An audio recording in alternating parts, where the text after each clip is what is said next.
23 سال حضور کو وقت ملا، مختصر وقت ظاہراً تبلیغ کرنے کے لیے، پوری دنیا میں دین بھی پھیلانا ہے۔ گھر میں 11 ازواج ہیں، 4 بیٹیاں ہیں، ان کی اولادیں، سارے کام کاج بھی دیکھنے ہیں۔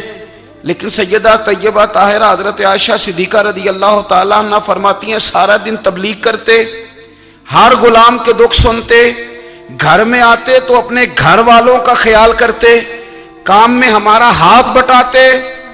قربان جاؤں، کہتی ہیں زمانہ سارا سو جاتا لیکن آمنہ کے لال مصلی بچھا لیتے۔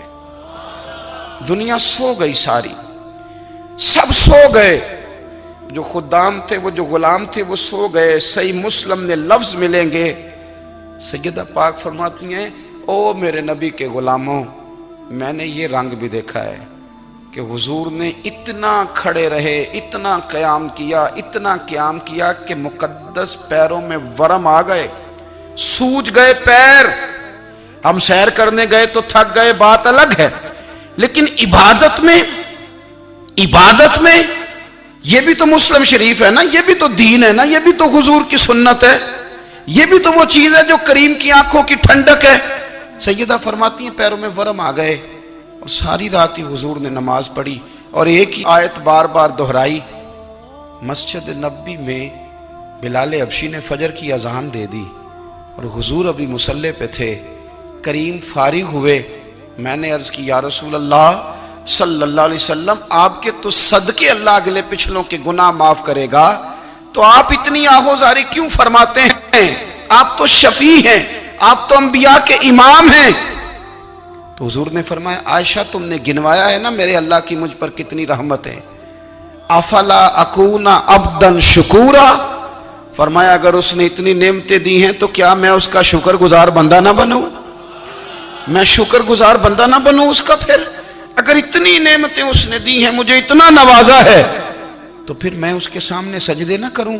او میرے بھائی، بڑے قابل فخر لوگ ہیں ہم کہ ہم نبی پاک کے غلام ہیں، ہم قابل فخر ہیں کہ نبی کریم کے غلام ہیں۔ کیا کبھی اس غلامی کے شکرانے میں بھی 2 نفل پڑھے کہ یا اللہ تیرا شکر ہے تو نے ہمیں حضور کا غلام بنایا ہے؟ یاد رکھیں کہ اپنی روحانی زندگی کو آباد کریں، استغفار پڑھیں، تسبیحات کریں، کچھ چھوٹے چھوٹے اعمال ہیں ان کو اپنی زندگی میں حصہ بنائیں۔ ترمذی شریف میں حدیث ہے، نبی پاک صلی اللہ علیہ وسلم نے فرمایا 3 مرتبہ صبح، 3 مرتبہ شام اعوذ باللہ السمیع العلیم 3 دفعہ یہ پڑھو، اور 1 دفعہ سورۃ حشر کی آخری 3 آیات، هو اللہ الذی لا الہ الا هو عالم الغیب والشہادۃ هو الرحمن الرحیم۔ اعوذ باللہ من الشیطان الرجیم ہے نا، اس کو پڑھنا ہے اعوذ باللہ السمیع العلیم من الشیطان الرجیم، فرمایا 3 دفعہ اس کو پڑھو اور 1 دفعہ سورہ حشر کی 3 آیتیں، 1 دفعہ صبح اور 1 دفعہ شام۔ صبح کیا ہے، شام کیا ہے؟ تو اعلیٰ حضرت بریلوی فرماتے ہیں صبح سے مراد ہے آدھی رات ڈھلنے سے لے کر سورج نکلنے تک، آدھی رات ڈھلنے سے لے کر یعنی تہجد کا ٹائم سے لے کر سورج اور شام کیا ہے، دوپہر ڈھلنے سے لے کر مغرب کی اذان تک، یہ شام ہے۔ اب سن لیں، یہ ترمذی کی حدیث ہے سیاستہ کی، نبی پاک نے فرمایا جس نے 3 مرتبہ اعوذ باللہ پڑھی اور 1 بار سورہ حشر کی آخری 3 آیتیں پڑھی، 1 دفعہ صبح پڑھے، 1 دفعہ شام پڑھے، نبی کریم علیہ السلام فرماتے ہیں اگر صبح پڑھے گا تو 70,000 فرشتے شام تک، اور اگر شام کو پڑھے گا تو 70,000 فرشتے صبح تک پڑھنے والے بندے کی مغفرت کی دعا مانگتے رہیں گے۔ چلے میں تو اس بات پہ بھی بڑا راضی ہوں کہ پہلی دفعہ اہل سنت میں ایسا ہو رہا ہے کہ وظیفہ ملنے پر لوگ نعرے لگا رہے ہیں، ورنہ وظیفہ بتائیں تو کہنے ابھی پڑھیں گے پر کوئی تویز بھی لکھ چھڑو مارا گیا۔ ایک صاحب آئے مجھے کہنے لگے جی برکت کوئی نہیں، غربت بڑی ہے، میں نے کہا سورۃ واقعہ پڑھا کر، کہتے پیر صاحب تھوڑی تکلیف کرو کو مینوں تویز بھی کر دیو۔ میں نے اسے کہا خدا کے بندے میں تویز دوں گا پتہ نہیں کام بنے گا نہیں بنے گا، سورۃ واقعہ پڑھ، یہ وہ تویز ہے جو مدینے والے رسول نے عطا فرمایا ہے کہ سورۃ واقعہ پڑھو تمہیں کبھی فاقہ نہیں آئے گا۔ تو وظائف پڑھیں، عبادات کریں، تیاری کریں، کچھ نیک اعمال بچائیں ایسے جن کا ہمیں پتہ ہو، جو ہمارے رب کو پتہ ہو۔ حضرت عبداللہ ابن عمر رضی اللہ تعالیٰ عنہ حضرت عمر کے صاحبزادے، مکہ مکرمہ میں ان کی قبر ہے۔ میں نے جب انہیں پڑھا تو مجھے ان سے بڑا پیار ہو گیا، لیکن آپ کو پتہ ہے وہاں جا کے کسی شخص کا مزار تلاش کرنا یا پوچھنا ایک مشکل کام ہوتا ہے۔ تو ایک دفعہ میں مکہ شریف میں حاضر تھا، تو ایک گاڑی والا ڈرائیور مجھے کہنے لگا کہ مولانا میں آپ کو جانتا ہوں، مجھے آپ سے محبت ہے، ایک بات بتاؤں آپ کو؟ میں نے کہا بتاؤ۔ کہنے لگے حضرت عبداللہ ابن عمر کی قبر دیکھنی ہے۔ میں نے کہا یہ تو نہیں کہہ رہا، یہ کسی نے بندوبست کرایا ہے، یہ اللہ نے تیرے دل میں بات ڈالی ہے، یہ ہو گیا، تو لے چل مجھے۔ حضرت عبداللہ ابن عمر کو نبی پاک نے فرمایا تھا راجل صالح، یہ نیک بندہ ہے، یہ متقی آدمی۔ حضرت عبداللہ ابن عمر رضی اللہ تعالیٰ عنہ سیدنا فاروق اعظم رضی اللہ تعالیٰ عنہ کے صاحبزادے ہیں، اور ان کی ہمشیرہ سیدہ حفصہ رضی اللہ تعالیٰ عنہ حضور کی زوجہ محترمہ ہے۔ ایک دن اپنی ہمشیرہ سے کہنے لگے کہ نبی کریم صلی اللہ تعالیٰ علیہ وسلم گھر میں آئے نا، اور اگر حضور غم امت میں پریشان نہ ہوں، طبیعت کو حشاش بشاش دیکھو، تو ذرا پوچھنا تو صحیح حضور کا میرے بارے میں کیا خیال ہے، پوچھنا تو صحیح کہ کریم کی بارگاہ میں میرا کیا مقام ہے، میرے بارے میں حضور کیا فرماتے ہیں۔ اب بہن کو کام بتائے، اور بتائے بھی بھائی، اور پھر بہن وہ کام نہ کرے، یہ تاریخ میں ہوتا نہیں۔ حضرت عمر فاروق رضی اللہ تعالیٰ عنہ کی صاحبزادی ام المومنین رضی اللہ تعالیٰ عنہ فرماتی ہیں کہ میں تو بس منتظر تھی، انہوں نے تو کہا تھا نا کہ اگر تم حشاش بشاش دیکھو تو بات کرنا، لیکن حضور تشریف لائے، میری باری تھی، میرے گھر تشریف لائے، کھانا پیش کیا تو فوراً میں نے عرض کی حضور ایک بات پوچھنی تھی۔ تو حضور نے فرمایا پوچھئے۔ میں نے عرض کی حضور میرے بھائی عبداللہ ابن عمر کے بارے میں آپ کا کیا خیال ہے؟ نوجوانوں میری بات پہ غور کرنا، میرے بھائی کے بارے میں آپ کا کیا خیال ہے؟ تو نبی کریم صلی اللہ تعالیٰ علیہ وآلہ وسلم نے میری طرف دیکھا، اور پھر حضور زیر لب تھوڑا مسکرائے، اور بریلی کے امام کہتے ہیں کہ حضور مسکرا دیتے تھے نا تو جو بڑا دکھی ہوتا تھا وہ بھی ہنس پڑتا تھا۔ اب سوال پیدا ہوتا تھا کہ پھر تو اس مسکراہٹ کے لیے انتظار کرنا پڑتا ہوگا کئی مہینے کہ حضور مسکرائیں تو رونے والے ہنسیں، تو اعلیٰ حضرت فرماتے نہیں، انتظار نہیں کرنا پڑتا، یہ مسکراتے رہنا تو حضور کی عادت ہے۔ جس کی تسکین سے روتے ہوئے ہنس پڑے، اس تبسم کی عادت پہ لاکھوں سلام۔ یعنی یہ تو عادت ہے حضور کی مسکراتے رہنا، اس کے لیے انتظار نہیں کرنا پڑتا۔ بھائیو آپ خیال رکھیں گے، غور کریں گے، حضرت عبداللہ ابن عمر رضی اللہ تعالیٰ عنہ کے بارے میں پوچھا تو سیدہ فرماتی ہیں کہ نبی کریم صلی اللہ تعالیٰ علیہ وسلم نہ زیر لب مسکرائے اور فرمایا حفصہ تیرا بھائی ہے تو اچھا، لیکن میں نے سنا ہے کہ عشاء کی نماز پڑھتا ہے تو فجر تک سویا ہی رہتا ہے۔ او نوجوانوں، 10 بجے تک سونے کی بات نہیں ہوئی، 9 بجے تک سونے کی بات نہیں ہوئی، 11 بجے اٹھنے کی بات نہیں۔ حضور فرمانے لگے میں نے سنا ہے کہ عشاء کی نماز پڑھ کے سو جاتا ہے اور فجر تک سویا ہی رہتا ہے، اسے چاہیے کہ تہجد کے وقت اٹھا کرے، اللہ کی بارگاہ میں حاضر ہوا کرے، آہوزاری کرے، سجدے کرے، عبادت کرے، اٹھتا ہے اور فجر میں جا کے اٹھتا ہے۔ حضرت جناب حفصہ رضی اللہ تعالیٰ عنہ کہتی ہے میں نے جناب عبداللہ ابن عمر کو پیغام دیا اور میں نے کہا میرے جوان بھائی سن، نبی پاک نے فرمایا ہے تو اچھا پر تہجد میں نہیں اٹھتا، نفل نہیں پڑھتا۔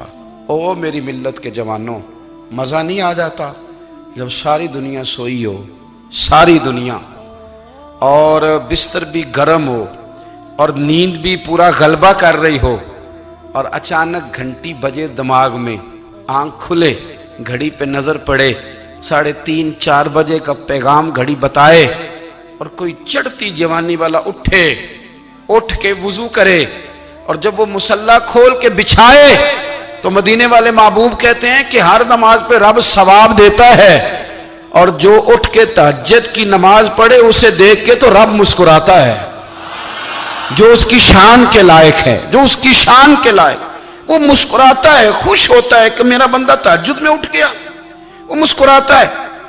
کاش ہماری صبحیں کبھی اپنے مالک کے نام ہو جائیں، کاش کے صبح حضرت ابو الحسن رحمت اللہ تعالی علیہ حضرت معاذ ابن جبل رضی اللہ تعالیٰ عنہ کے پاس بیٹھا کرتے تھے. فرماتے ہیں ان سے جو پیار بڑھا تو پھر میرا مصلی سے بھی بڑھ گیا. تابعی ہیں. فرماتے ہیں صحابی رسول سے محبت ہوئی تو ذکر سے بھی ہو گئی, پھر درود شریف سے بھی ہو گئی. محبت ان سے بڑھی تو پھر اللہ نے مسجد کا پیار بھی بڑھا دیا. آپ فرماتے ہیں کہ میری ہر وقت طبیعت چاہتی تھی کہ بس اللہ اللہ کروں, بس اللہ اللہ کروں, بس نہ میں ذرا تھوڑی جان چھڑاؤں لوگوں سے, کوئی 10 منٹ ملے تو میں کوئی 4 نفل پڑھ لوں, میں تھوڑا سا نہ بچوں لوگوں سے, اور مجھے تسبیح ملے تو میں نہ کچھ 400-500 دفعہ استغفار پڑھوں, سبحان اللہ, الحمدللہ, اللہ اکبر, لا حول ولا قوت الا باللہ, میں نہ تسبیحات پڑھوں. فرماتے ہیں کہ بچے تھے گھر میں 6-7, غربت تھی, کام ملتا کوئی نہیں تھا, اور میں کام چور نہیں تھا, کام ڈھونڈتا تھا, پر اللہ کی قدرت کے کام نہیں ملتا تھا. فرماتے ہیں کہ میں نے ایک دن اپنی اہلیہ سے کہا کہ آج میں پھر جاتا ہوں کام ڈھونڈنے. تو میری بیوی بڑی فرما بردار تھی, پر اس دن نہ غربت کے ہاتھوں تنگ آ کے کہنے لگی آج نانا کوئی تو چیز لے کے آیا. تو مجھ سے بچوں کی بھوک نہیں دیکھی جاتی, یہ سب روگاں دا روگ محمد جس دا نام غریبی, کنڈ بلا کے لنگ جاندے نہیں دوست یار قریبی. آج نہ کچھ لے کے آیا تو میں بچے لے کے چلی جاؤں گی. شیخ فرماتے ہیں کہ میں بڑا پریشان گھر سے نکلا, پر میں نے صبح سے لے کے زور تک کام ڈھونڈا, کام ملا کوئی نہیں. تو میرے دل میں خیال آیا چلو کام نہیں ملتا تو اللہ اللہ تو کرے نا, چلو بندوں کی مزدوری نہیں ملتی تو رب کریم کی عبادت ہی کرتے ہیں. فرماتے ہیں کہ میں نے نا فرات کے پانی سے وضو کیا, نہر کے, شدید دھوپ تھی, ساتھ ریت تھی اور ریت تپ رہی تھی. میں نے اپنا رومال وہیں مصلی کے طور پر بچھا لیا, اور فرماتے ہیں کہ زور سے لے کر عصر تک نماز پڑھی, دھوپ بھی پورے زور پہ, پر میرے سجدے کا ذوق بھی پورے زور پہ. فرماتے ہیں سورج بھی چمک رہا ہے اور رب کی عبادت کا ذوق بھی پورے زور پہ. میں سجدہ کروں تو پھر میرا اٹھانے کو جی نہ چاہے. میرے استاد لکھا کرتے تھے, یہ ان کا شعر ہے, وہ کہا کرتے تھے مجھے سوز دے, مجھے ساز دے, اور مجھے نیم شب کا نیاز دے, دم سجدہ خود کو میں توڑ دوں, مجھے ایسا ذوق نماز دے. اور میں تیری بہار کا پھول ہوں, میں کھلا بھی ہوں تو تیرے لیے, مجھے میری شاخ سے توڑ لے, مجھے اپنی زلف کا ناز دے. بھائی فرماتے ہیں کہ عصر تک میں نے نفل پڑھے, دل ڈھلنے لگا, عصر کی نماز پڑھی اور میں وہاں سے چلا. اب میں جب نکلنے لگا تو دل میں خیال آیا کہ چھوٹی چھوٹی دیواریں ہیں گھر کی, بغیر کچھ لیے جاؤں گا تو بیوی دور سے دیکھے گی تو شور کرے گی کہ پھر خالی ہاتھ آ گیا ہے. کہتے میں نے اپنے اسی رومال میں جس پہ میں نے نماز پڑھی تھی نا, رومال میں کی آخی دے پنجابی جو صافہ کہتے ہیں, اسی میں نا میں نے کچھ ریت بھر لی کہ وہ دور سے دیکھے گی تو سمجھے گی کچھ لے کے آیا ہے, چلو جا کے اسے بتا دوں گا کہ آج پھر مزدوری نہیں ملی. کہتے ہیں وہ ریت لے کر جب میں گھر میں گیا تو پہلے بیوی دروازے پہ کھڑی ہوتی تھی, پوچھتی تھی خالی ہاتھ آ گئے ہو, آج میں نے دیکھا تو ہے ہی کوئی نہیں. فرماتے ہیں میں اندر داخل ہوا, سلام لیے, کونے میں نے وہ رومال رکھ دیا اور میں نے آواز دی کہ بھلی مانس کہاں ہو. تو وہ کہنے لگی آپ منہ ہاتھ دھو لیں, میں روٹی لے کے آئی. میں نے کہا روٹی کہاں سے آ گئی, یہاں تو کئی دنوں کے فاقے, تو کئی دنوں کی غربت ہے, یہاں تو اس گھر میں تو فقیری ہے. فرماتے ہیں کہ وہ روٹی لے کے آئی اور اس وقت کی جو موجودہ نعمتیں تھیں, سمجھ لیں سلاد, اچار, ہر چیز ساتھ لائی. میں نے کہا کہ بچے کہاں گئے؟ کہنے لگی وہ کھانا کھا کے کھیلنے گئے, آپ کھانا کھا لیں آ جاتے. کھانا اس نے چن دیا. میں نے حیرت انگیز لہجے میں ساری نعمتیں اپنے دسترخوان پہ دیکھ کر کے بیوی سے پوچھا یہ کہاں سے آیا کھانا, بچوں کو تو نے کہاں سے کھانا کھلایا, یہ سارا کچھ کیسا ہے؟ تو کہنے لگی پتہ نہیں آج آپ کس کریم کی مزدوری کرنے چلے گئے تھے, پتہ نہیں کس کریم کی, میرے گھر میں تو اتنی نعمتیں آئی ہیں کہ مجھ سے سنبھالی نہیں جا رہی, اتنا اناج ہے, اتنا گندم ہے, کس کریم کے دروازے آج چلے گئے تھے. یہ کہتے کہتے وہ اٹھی اور اٹھ کر کے کہنے لگی پہلے ہی بڑا کچھ آیا تھا, اب کیا لے آئے ہو. اور جا کر کے نا اس نے وہ ریت والا رومال کھولا, کہنے لگے میں تو لے کے آیا تھا ریت، تو میرے رب نے اسے بھی سونے اور ہیرے بنا دیا تھا۔ جب آپ کی توجہ اللہ کی جانب، میرے نبی پاک صلی اللہ تعالی علیہ وسلم نے فرمایا ہر چیز اپنے رب سے مانگ، ہر چیز مانگ، ہر چیز مانگ۔ یا رسول اللہ کیا کچھ؟ میرے محبوب نے فرمایا تیرے گھر میں نمک بھی ختم ہو جائے تو وہ بھی اپنے رب سے مانگا کر، تو مانگنا وہ تجھے دے گا، تو اس کی بارگاہ میں کشکول طلب دراز تو کرنا۔ اور ترمذی شریف میں عجیب لفظ ہیں، رسول کائنات نے فرمایا، رب کریم فرماتا ہے جب میرا بندہ ہاتھ اٹھاتا ہے نا تو مجھے حیا آتی ہے کہ میں خالی کیسے لوٹا دوں اس کے۔ اتنے بڑے بادشاہ کی بارگاہ میں، او بھائی لوگوں سے عزتیں تلاش کرتے ہو تو وہ کیا تمہیں عزت دیں گے؟ وہ تو کل اچھا کہتے ہیں پرسوں برا کہنے لگ جاتے ہیں۔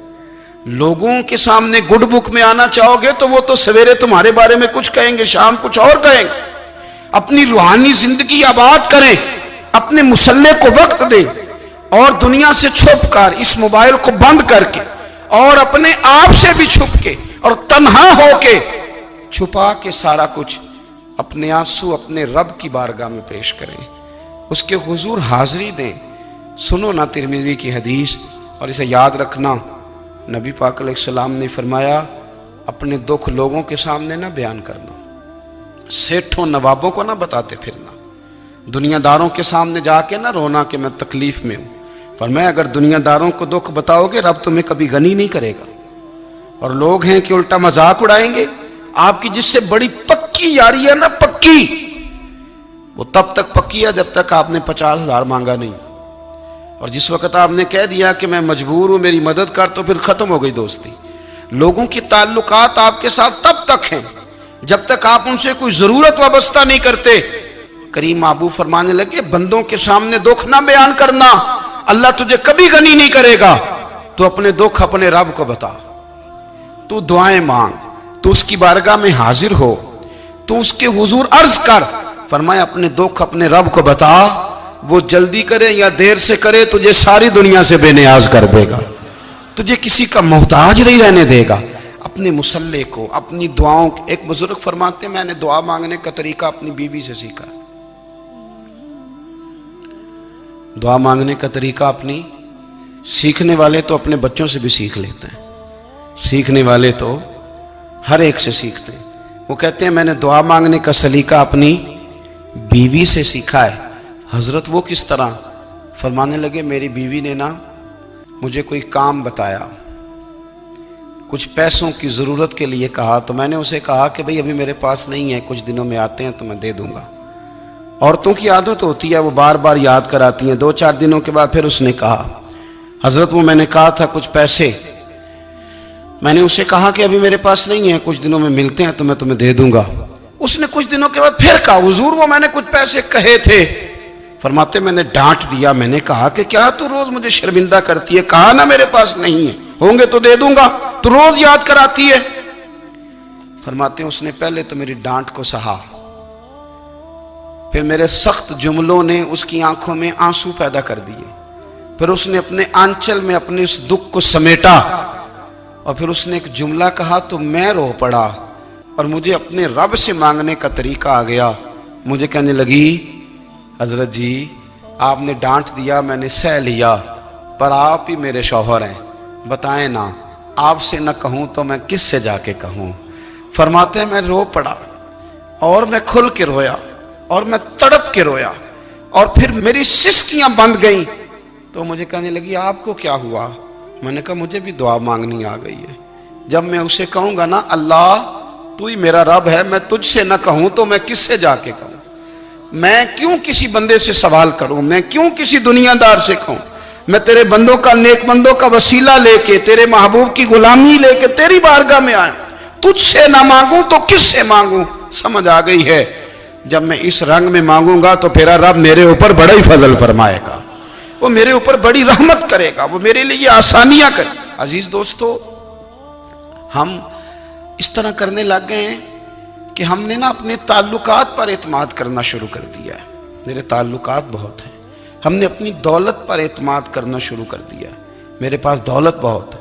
ہم نے اپنے علم پر، اپنی شہرت پر اعتماد کرنا شروع کر دیا ہے کہ میرے پاس فلاں چیز بہت ہے۔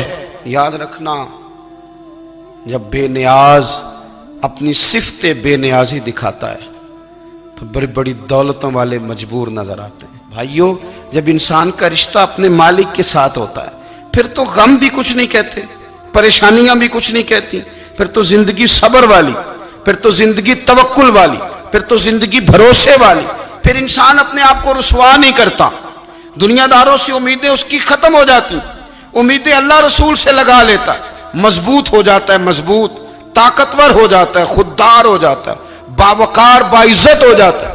حضرت بہلول دانا رحمت اللہ علیہ بیٹھے تھے تو ہارون رشید حج کر کے آ رہا تھا، تو رستے میں حضرت شیخ سے ملاقات ہو گئی تو السلام علیکم کے بعد کہنے لگا حضور کوئی حکم ہو تو بتائیے گا۔ تو حضرت بہلول دانا فرمانے لگے تیرا رب کون ہے؟